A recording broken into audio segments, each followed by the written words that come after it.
तैयार किया गया। किसने तैयार किया भैया? किसकी तरफ आप उंगली उठा रहे हैं? जवाब दें। राष्ट्रीय अध्यक्ष जनता दल यूनाइटेड के मुख्यमंत्री नीतीश कुमार जी, दोनों लोग जवाब दें इस बात को। जदयू के राष्ट्रीय अध्यक्ष ललन सिंह ने जिस तरीके से कल संवाददाता सम्मेलन में उन्होंने कहा था कि चिराग मॉडल तैयार हो रहा था, इसके बाद से ही बिहार की राजनीति गर्म हो गई है। जब से आरसीपी सिंह ने अपनी पार्टी से इस्तीफा दिया है, उसके बाद से ही लगातार बयानबाजी शुरू हो गई है। वहीं आज चिराग पासवान ने भी ललन सिंह को जवाब दिया है। वहीं नीतीश कुमार को कहा कि पलटू राम है, कभी भी पलटी मार सकते हैं। जिस तरीके से बिहार की राजनीतिक पलटी मार वाली स्थिति बन चुकी है और लगातार स्थिति बन रही है कि कहीं ना कहीं बीजेपी के साथ जदयू गठबंधन तोड़ सकती है और महागठबंधन में शामिल हो सकती है। इसको लेकर बिहार की राजनीति पूरी तरीके से गर्म है। वहीं चिराग पासवान ने कहा कि नीतीश कुमार सिर्फ कुर्सी बचाने के पीछे लगे हुए हैं। बिहार में बेरोजगारी, हत्याएं, लूट, अपहरण, शराबबंदी जैसे कानून को लेकर जिस तरीके से जहरीली शराब से मौतें हो रही है, उसकी चिंता नीतीश कुमार को नहीं है, बल्कि उनको अपनी कुर्सी बचाने की चिंता है। अगर चिराग मॉडल ही इतना बढ़िया है तो चिराग मॉडल ही सही है। चिराग मॉडल को लेकर चिराग पासवान ने क्या कुछ जवाब दिया है ललन सिंह को, और नीतीश कुमार को किस तरीके से पलटू राम और पीठ में दांत जैसे शब्दों का इस्तेमाल करते हुए हमला किया है, जरा वो बयान सुनते हैं। तैयार किया गया। किसने तैयार किया भैया? किसकी तरफ आप उंगली उठा रहे हैं? जवाब दें। राष्ट्रीय अध्यक्ष जनता दल यूनाइटेड के मुख्यमंत्री नीतीश कुमार जी, दोनों लोग जवाब दें इस बात का कि किसका जिक्र कर रहे हैं आप भैया। कल मुझे विश्वास है आप लोगों ने भी उनसे सवाल पूछा होगा। समय आने पर बताया जाएगा। कौन सा समय आने पर भैया? किस बात का डर है आपको? किस बात का डर है? आप बताइए ना, किसने चिराग मॉडल तैयार किया? चिराग मॉडल पार्ट 2 कौन तैयार कर रहा था भाई? ये बात मुख्यमंत्री जी समझे नहीं समझे, बिहार की जनता भली भांति जानती है कि चिराग अगर किसी का मॉडल है तो रामविलास पासवान का। चिराग अगर किसी की सोच को लेकर आगे बढ़ रहा है तो वो मेरे नेता, मेरे पिता स्वर्गीय रामविलास पासवान जी की सोच को। मुख्यमंत्री जी क्या समझेंगे रामविलास पासवान जी क्या थे? अपने अंतिम दिनों में जब वो आखिरी सांसें गिन रहे थे, यही मुख्यमंत्री जी थे। एक बार फोन कर उन्होंने उनका हालचाल पूछना जरूरी नहीं समझा। आप पत्रकारों ने जब उनसे सवाल किया तो मुस्कुरा कर बोलते हैं, अच्छा उनकी तबीयत खराब है, हमको तो मालूम ही नहीं है। ये मुख्यमंत्री जी समझेंगे कि रामविलास पासवान क्या थे? तो किसको इन्होंने छोड़ा भैया? आज चिराग मॉडल से इनको परेशानी यकीनन जरूर है। क्यों? क्योंकि चिराग पासवान ने जनता की भावनाओं का प्रतीक बनते हुए यकीनन इनको नुकसान पहुंचाने का काम किया। और वो मेरी ताकत है भैया। मुझे गर्व होता है अपने ऊपर, अपनी पार्टी पर, अपने संगठन पर, अपने समर्थकों पर, अपने कार्यकर्ताओं पर और बिहार की जनता पर गर्व होता है मुझे भैया।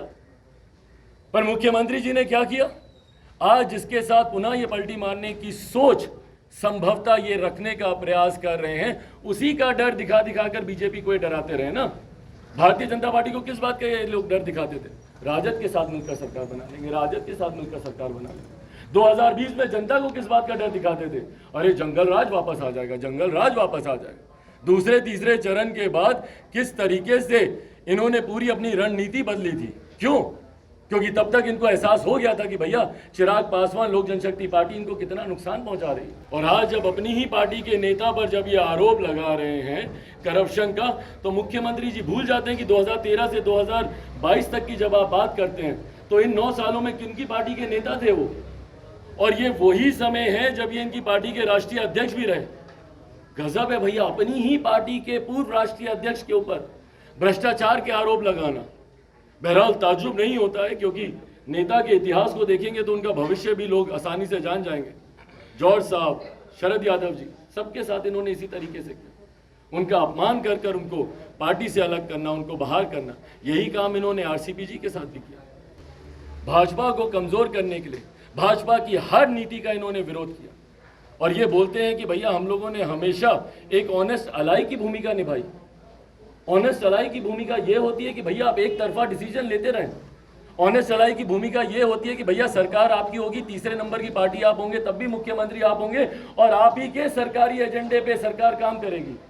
सात निश्चय किसका बनाया हुआ एजेंडा में जो परिवार के सदस्य, जो महिलाएं, बुजुर्ग, माताएं वहां पर रह गई हैं, जब मैं उनसे मिलने जाता हूँ, युवा पर, जब बेरोजगार, जब सड़क पर युवा घूमते हैं, जब उनकी भावनाओं को प्रकट करता हूँ, ये है चिराग मॉडल। मुख्यमंत्री जी बताए ना भैया कि आपका नीतीश मॉडल क्या है। आप बात करते हैं विकास की रेखा हमने खींची, बताएं मुझे क्या है ये विकास की रेखा। बेरोजगारी को चरम सीमा पर लेकर जाना क्या आपकी विकास की रेखा है? अपराध को चरम सीमा पर लेकर जाना क्या आपकी विकास की रेखा है? मुझे समझाएं ना। ये बोलते हैं कि कोई हमसे बड़ी रेखा खींच के दिखाए, तो क्या करें भैया? आपके समय में अगर एक दिन में अगर 10 हत्याएं होती है तो क्या दूसरा व्यक्ति 15 हत्याएं करके दिखाए आपकी विकास की रेखा को बड़ा करने के लिए? आपकी तारीख में बेरोजगारी दर अगर इतनी प्रतिशत है तो क्या उसको दुगना करके कोई दिखाए आपकी विकास की रेखा से लंबी लकीर खींचने के लिए?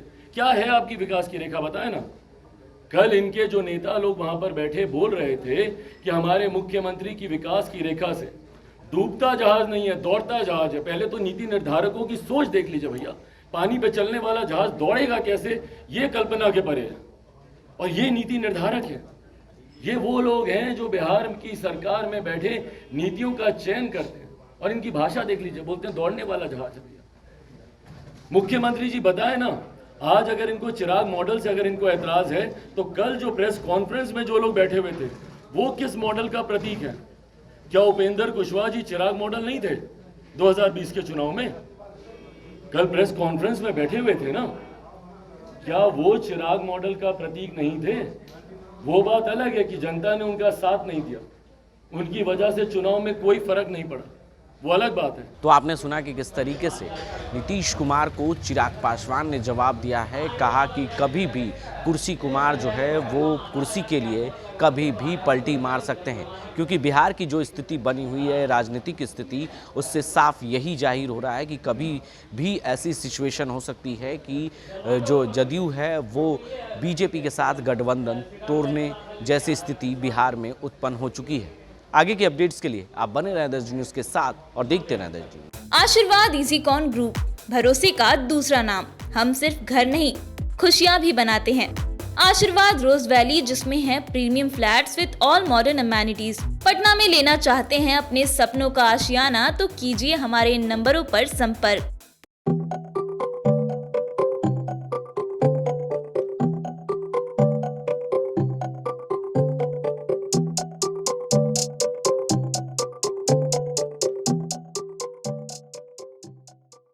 अगर आप भी यूपीएससी या जेपीएससी परीक्षा में सफल होना चाहते हैं तो अभी ज्वाइन कीजिए द प्रयास इंडिया रांची को। द प्रयास इंडिया रांची में आपको best faculty, counselling sessions, study material के साथ टेस्ट सीरीज की भी व्यवस्था उपलब्ध है। तो देर किस बात की, अभी ज्वाइन करें द प्रयास इंडिया रांची। और अधिक जानकारी के लिए आप 8355951603 पर कॉल करें या फिर thepryasindia.com पर विजिट करें।